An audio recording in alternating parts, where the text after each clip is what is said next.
With the G20 presidency moving from South Africa to the United States, global attention is refocused on the worsening debt crisis across emerging economies, now totaling a record $100 trillion. The International Monetary Fund warns that 20 African countries are at high risk of debt distress, underscoring the need for bold reforms rather than incremental fixes. Now, former South African Finance Minister Trevor Manuel stressed that the world needs real solutions as countries like Senegal face severe crisis triggered by hidden debts and frozen IMF programs. The U.S. now faces mounting pressure to speed up slow debt relief processes and deliver meaningful action for vulnerable nations. So this morning, Dr. Adesuwa, Erediauwa, a senior research fellow at the International Economic Relations Division, Nigerian Institute of International Affairs, joins me to unpack this. Thank you so much for joining us. Thank you for having me.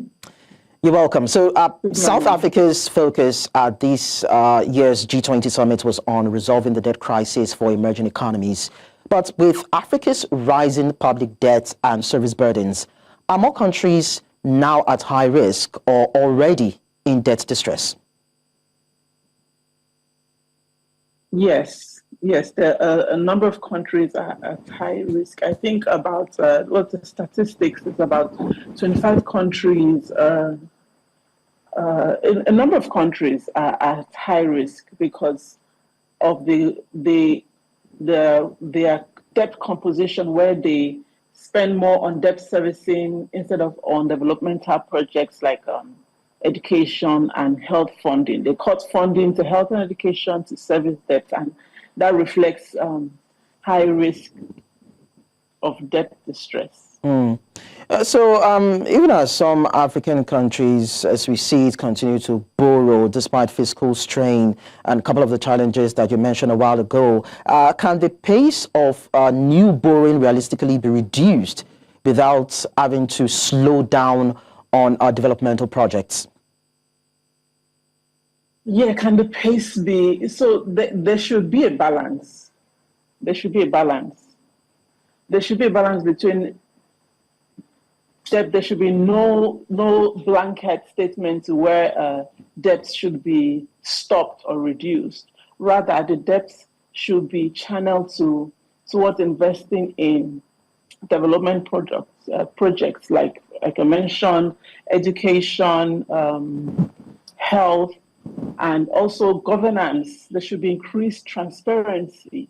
And so another thing that is important is for there to be country by country diagnostics, where each country is diagnosed to what is really required.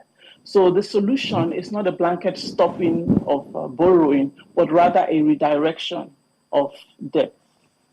Okay, so then when you now consider the weak macroeconomic indicators across Africa, some people have said that probably the goal should be outright debt cancellation.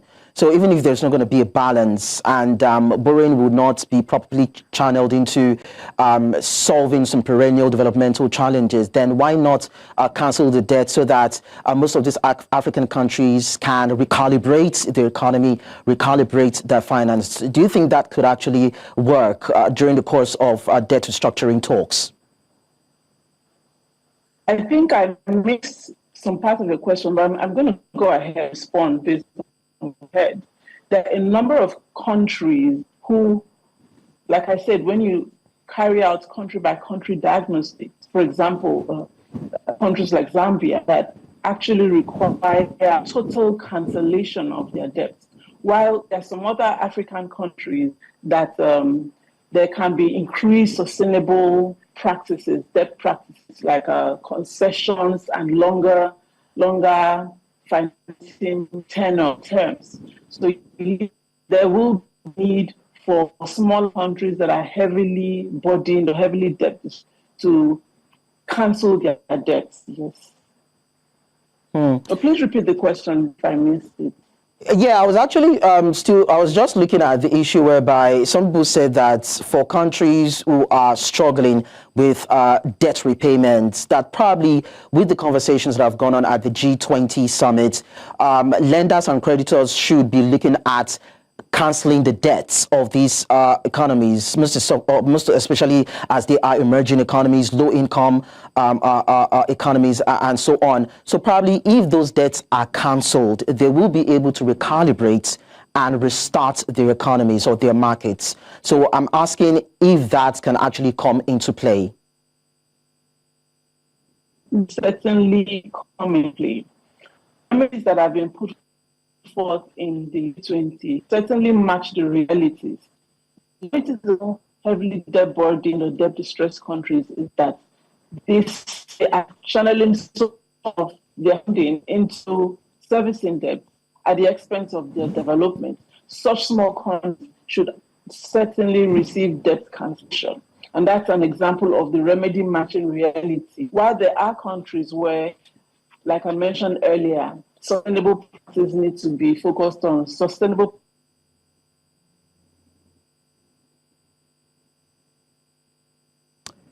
Dr. Erediauwa.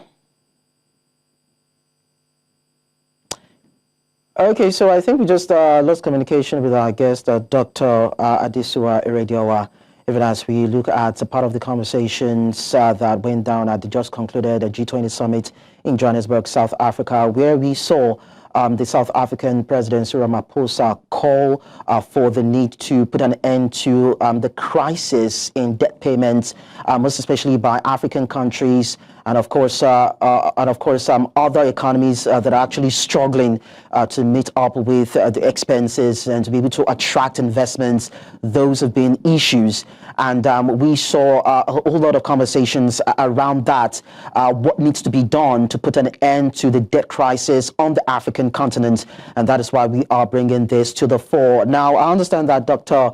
Erediauwa is back online, so I'd like you to just conclude on your summation as regards what must be done in terms of helping Africa overcome its crisis. Debt cancellation, some sort of sustainable debt repayment plan. What do you think should come into play?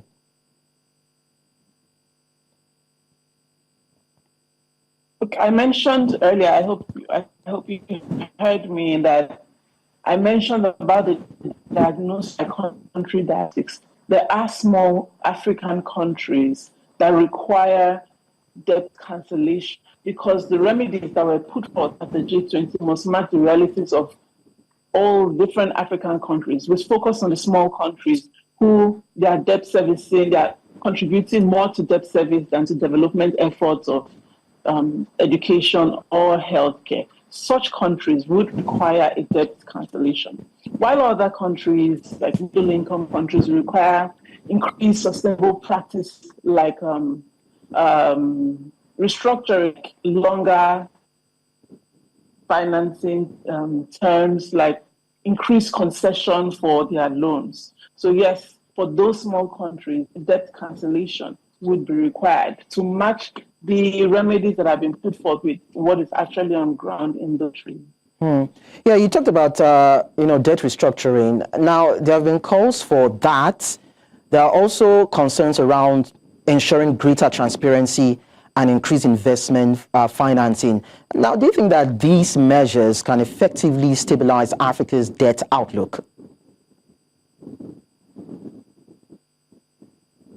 Yeah, it's a mix of all of that, plus governance and transparency in these African countries. Investment financing is very important because it improves productivity. The focus should be on growth, not austerity. And when the focus is on growth, so loans that can be focused on improving productivity, channeling towards exports, towards improving jobs and tax. That way, there's a balance. Okay. Now, let's bring Senegal into perspective because we've heard of the prevalence of hidden liabilities, refinancing pressures, domestic external imbalances, like the case of Senegal, what we tracked. Now, when you have African countries in these brackets or having to face these issues, what steps do you think their government can take to make restructurings more orderly and predictable, and of course to help them also thrive in the midst of this? I think they need to be at the table They need to be at the table when all of these decisions are being taken to reduce the prevalence of hidden terms. The pivotal thing that must be done must to be at the table and to be well represented, not just be at the table to lend a voice, so that there are no hidden terms and conditions.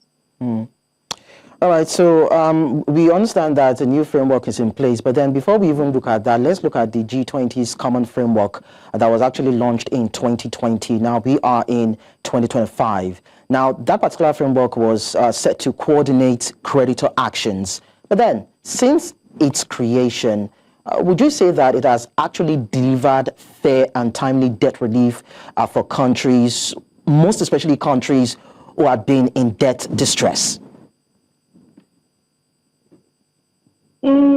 Fair. I may not say fair because it hasn't been very quick. It hasn't been timely. And I don't think it may have been fair because I think if I get the statistics correct, only about 7% of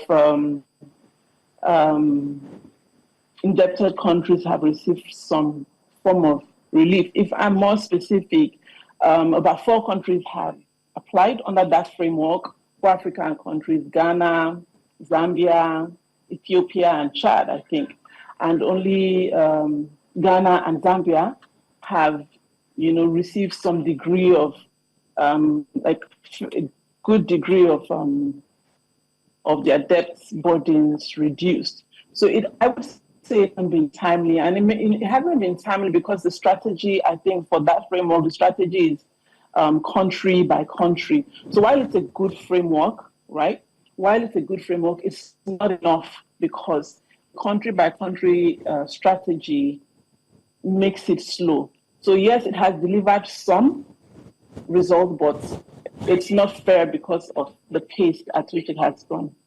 Okay, so now with the new G20 Africa engagement framework in place, of course, aiming to strengthen long-term cooperation, as we saw the conversation play out at the just concluded G20 summit. Would you say that it represents a meaningful improvement over, the 2020 framework that you mentioned? Because you said it's insufficient, it is slow in terms of implementation and the modalities around it. Probably this, new Africa engagement framework might just be what Africa needs to scale its hurdles. Yes, if we're going by rhetorics, because this is just a framework that is just on paper. And I say yes if we're going by rhetorics because it put forth, Africa's agenda, Africa's priorities. It puts them forward. Again, the debt agenda, the trade, infrastructure, human capital. It puts all of that forward as it prioritizes Africa. But again, if we're going by rhetorics, but by results, it may be, we may not be able to tell. We need to see the binding commitments towards that framework before we can actually, give a conclusive statement. But by rhetorics, by all standards, going by rhetorics, yes, it's an improvement. Okay, now we understand that Africa is planning to finance so many projects. It's looking at its growth trajectory becoming more formidable, looking at the year 2030. Now, if you are to consider these areas, the financing and the growth of Africa in terms of its economy, what priorities or what would you say Africa will need to prioritize that would help improve its debt profile and ensure economic resilience? So in the key things, and I don't know if I'm saying them in order of priority, maybe not exactly, but a bit, the key things are, first of all, investing in productive sectors, focusing on growth, not on priorities. At the same time, focusing on development. Education is vital. For us to industrialize, for us to focus on growth through industrialization, increasing manufacturing sector, we also have to focus on human there has to be a deep focus on human capital. There has to be a deep focus on human capital, improving skills of the demographic dividend that we supposedly have, so that the productive sectors can help to reduce the growth in the economy, can help to reduce the need for debt. We also have to focus on improving and increasing as Africa, our tax brackets, our tax base, improving the tax base, essentially mobilizing domestic resource is what I'm trying to say. There has to be key focus on these to improve productivity. Well, even as these are being put in place, looking at internal mechanisms and, of course, measures to deal with its debts and improve on its economy, we know that conversations with the IMF, the World Bank, the creditors, the lenders, and the global and other relevant global international institutions will also be very vital to help Africa transition from economic distress to economic strength. Thank you so much, Dr. Adesuwa Erediauwa, Senior Research Fellow, International Economic Relations Division, Nigerian Institute of International Affairs, for your time on the show. It was nice talking to you.